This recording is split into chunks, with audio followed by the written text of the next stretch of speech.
Rajshree Ranendra Singh, Asudev PG college, Piparpur, Amethi. मैं आज आपको आधुनिक काव्य में छायावाद चतुष्टयी के सबसे प्रसिद्ध कवि जयशंकर प्रसाद के कृतित्व के बारे में, उनकी रचनाओं के बारे में आपका परिचय कराऊंगी। मैं सबसे पहले आपका उनकी काव्य जगत में जो उन्होंने रचनाएं दी हैं उसका परिचय आपको विभाजन के आधार पर बताना चाहूंगी। जैसे काव्य में जयशंकर प्रसाद जी लिखना शुरू करते हैं, उनकी पहली रचना काव्य की उर्वशी मानी जाती है, जो कि ब्रज भाषा में लिखी गई थी। उर्वशी 1909 में ब्रज भाषा में लिखी गई, वन मिलन 1909 में, प्रेम राज्य 1909 में, अयोध्या का उद्धार 1910 में, शोकोच्छ्वास 1910 में, बब्रू वाहन 1911 में। प्रिय बच्चों, एग्जाम में यह बहुत ही मायने रखता है कि यह प्रसाद की रचना, क्योंकि सन 1918 से 1936 तक का समय छायावाद का माना जाता है, लेकिन ये सारी रचनाएं हमें द्विवेदी युग की मिलती हैं। यानी जब महावीर प्रसाद द्विवेदी का युग चल रहा था, उनका समय चल रहा था, उनका काल चल रहा था, उस काल में भी जयशंकर प्रसाद ने अपने साहित्य को समृद्ध करने की पूरी कोशिश की थी। जैसे ब्रज भाषा में उर्वशी 1909 में लिख करके वन मिलन, प्रेमराज, अयोध्या का उद्धार, शोकोच्छ्वास और बब्रू वाहन 1911 तक लिखते हैं। इसके पश्चात ये सबसे बाद में जो इनका प्रयास होता है कि खड़ी बोली में काव्य के प्रचार प्रसार के लिए महावीर प्रसाद द्विवेदी, भारतेंदु हरिश्चंद्र ने बहुत अथक प्रयास किया था। जो नींव तो डाली गई थी, भारतेंदु हरिश्चंद्र ने अपने फूलों का गुच्छा लिख करके खड़ी बोली में काव्य सृजन की नींव तो डाल दी थी, लेकिन वो उसका जो पूर्ण विकास देखा जाता है, उसका पूर्ण विकास हमें छायावाद युग में ही देखने को मिलता है। लेकिन खड़ी बोली में भी द्विवेदी युग में जयशंकर प्रसाद ने अपनी कुछ रचनाएं करते हैं। उसके अंतर्गत कानन कुसुम, करुणालय जो एक गीत नाट्य है, और प्रेम पथिक, महाराणा का महत्व जो है, महाराणा का महत्व नामक कविता खड़ी बोली में जयशंकर प्रसाद के द्वारा लिखी गई। प्रिय बच्चों, कभी कभी पूछा जाता है कि करुणालय किस तरह का काव्य है, तो आपको ये जानना चाहिए कि यह गीत नाट्य है। ये किस विधा की रचना है? तो यह गीत नाट्य है। यह गीत नाट्य विधा की रचना है जो 1913 में लिखी गई। प्रेम पथिक यह 1913 में लिखी गई खड़ी बोली में चित्रित द्विवेदी युगीन जयशंकर प्रसाद की रचना है। इसके पश्चात मैं बताती हूँ जो सबसे ज्यादा महत्वपूर्ण है बच्चों, जो यूजीसी में भी पूछा जाता है कि असेंडिंग डिसेंडिंग के लिए पूछा जाता है, रचना क्रम प्रकाशन वर्ष पूछा जाता है, रचना का कालक्रम पूछा जाता है, रचना के पात्र पूछे जाते हैं, रचना का प्रकार पूछा जाता है, तमाम क्वेश्चंस पूछे जाते हैं। 1918 में झरना लिखी जाती है, 1925 में आंसू लिखा जाता है, जो कि एक शोक गीत है। इसको लोग क्या कहते हैं? शोक गीत। कुछ लोग इसे विरह काव्य भी मानते हैं।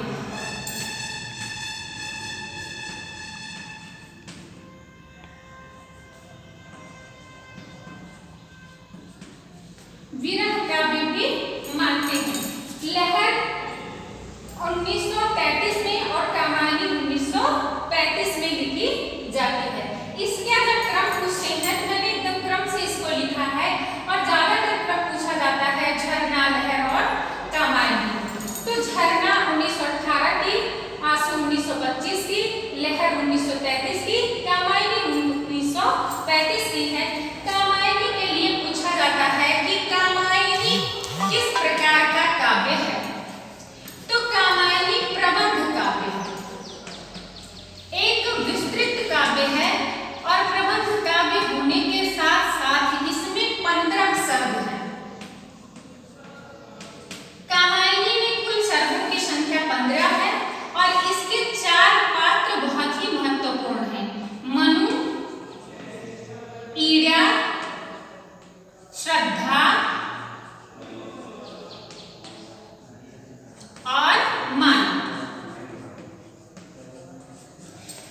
के 4 पात्र अत्यंत महत्वपूर्ण हैं।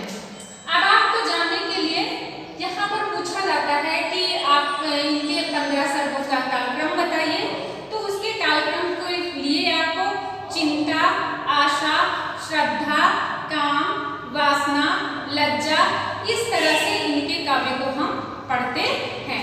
इसके बाद में आपको प्रिय बच्चों इसकी दूसरी विधा जयशंकर प्रसाद के कृतित्व की दूसरी विधा बताऊंगी और मैं उसका क्रम प्रकाशन वर्ष के साथ आपसे चर्चा करती हूँ, जिसमें मैं आपसे नाटक और कहानी की चर्चा करूंगी। यदि कहानी के लिए हम जयशंकर प्रसाद की बात करते हैं तो कहानी में उनके कहानी संग्रह में 5 कहानी संग्रह का बच्चों जिक्र किया गया है। जैसे कि पहला कहानी संग्रह उनका छाया, जिसका प्रकाशन वर्ष 1912, प्रतिध्वनि 1926 और प्रतिध्वनि के बाद आकाशदीप आती है जो आपके BA सेकेंड ईयर के पूर्व पाठ्यक्रम में निर्धारित थी।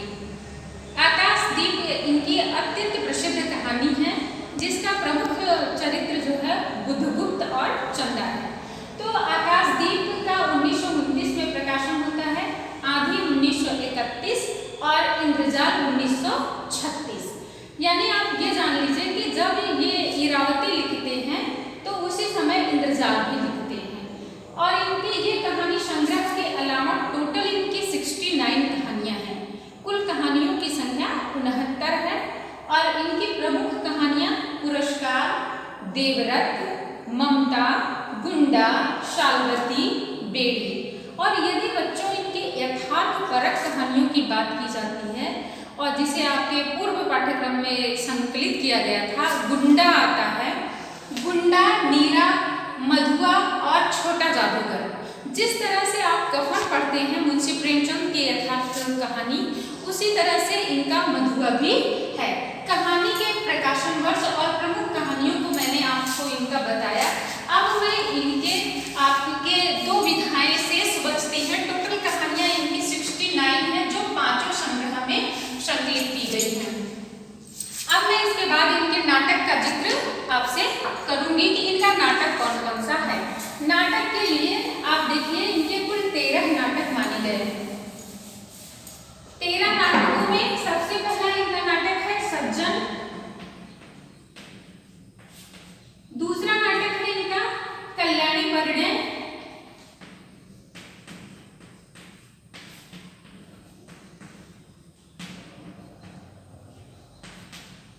तीसरा नाटक इनका है जिसे गीत नाट्य कहते हैं, ये करुणालय।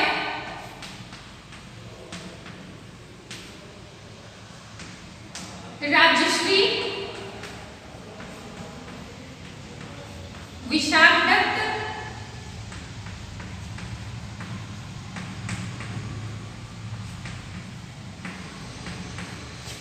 अजातशत्रु,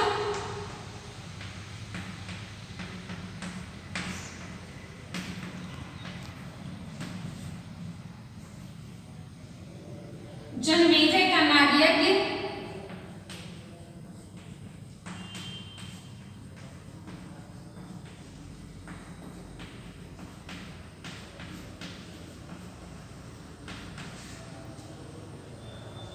इसके पश्चात चंद्रगुप्त,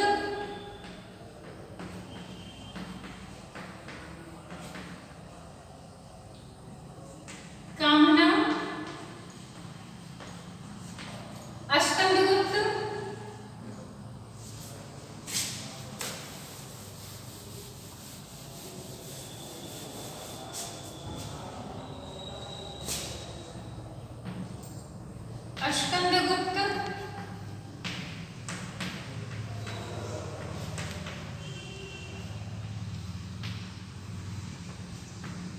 ध्रुव स्वामिनी,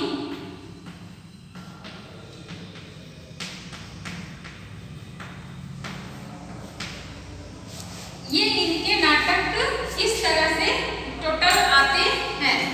जयशंकर प्रसाद के नाटकों का क्रम इसी तरह।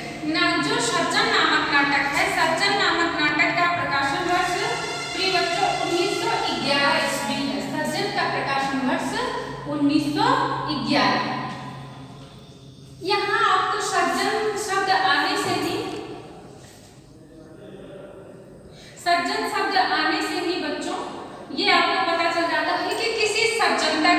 किया गया है। यहाँ पर दो पात्रों का अंतर्द्वंद दिखाया जाता है, दुर्योधन और युधिष्ठिर। युधिष्ठिर के चरित्र का वर्णन यहाँ पर किया गया है और दुर्योधन की सारी दुष्टता का जिक्र किया गया है, जिसका मैं डिटेल आगे बताऊंगी। कल्याणी परिणय, अगला नाटक है कल्याणी परिणय, जिसमें चंद्रगुप्त मौर्य वंश के प्रतापी शासक चंद्रगुप्त मौर्य का इतिहास है। इसका प्रकाशन वर्ष 1912 है।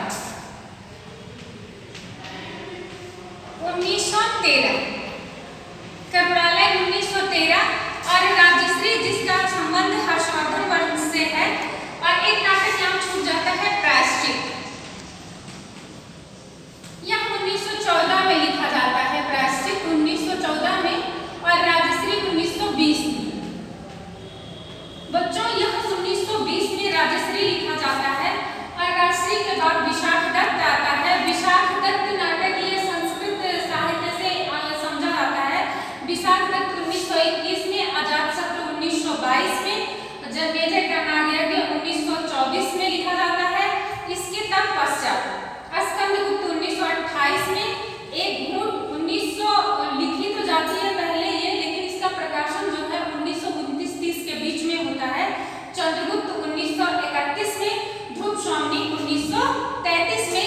एक लास्ट नाटक इनका माना जाता है और उसे अग्निमित्र कहते हैं, जिसके बारे में बहुत कम लोग जानते हैं।